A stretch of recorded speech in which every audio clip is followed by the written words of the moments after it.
احتاج امياء والثاني قبل يحيى مقدمي الحبايب شامخ الهامة شبل راعي الكرم والجود والماء يدخل حماه من قبل الزمن ضامه التبس بجيش المعركة عظمى بيضه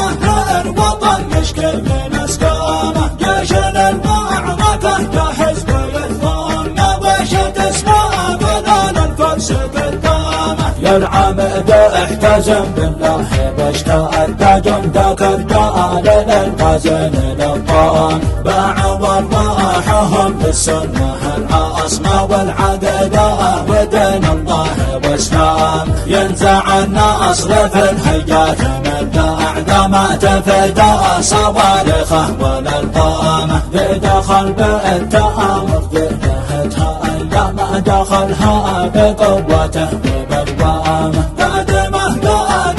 له معركه شان عذرنا بايض التعظيم صمام للويه من عتب بيحاء النام العوى المدرع يفك الحضر صدام سيده عوده قدام في الماس غال اختلف وابعاها مهتزت عظام سيده عوده قدام في الماس غال اختلف وابعاها مهتزت عظام احتاج امياء والثاني قبل يحيى مقدمي الحبايب شامخ الهامة شبل راعي الكرم والجود والماء يدخل حماه من قبل الزمن ضامه التبس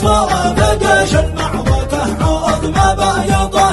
الوطن يشكي من اسقامه جيش المعركة جاهز بالثام وش تسمع بذل الفرس قدامه يا العمد احتزم بالله واشتأد جندك الرجال للغزل للطام باعوا ارواحهم بالسنه العاصمه والعقيده ودين الله واسلام ينزع النصر في الحجات من اعدام تفدى صواريخه وبالضامه دخل بالتامر ذهتها ايام دخلها بقوته وبالوامه قادمه له معركه شان عذرنا بايض التعظيم صمام للويه من عتب بيحاء النام العوى المدرع يفك الحضر صدام سيده عوده قدام في الماس غال اختلف وابعاها مهتزت عظام سيده عوده قدام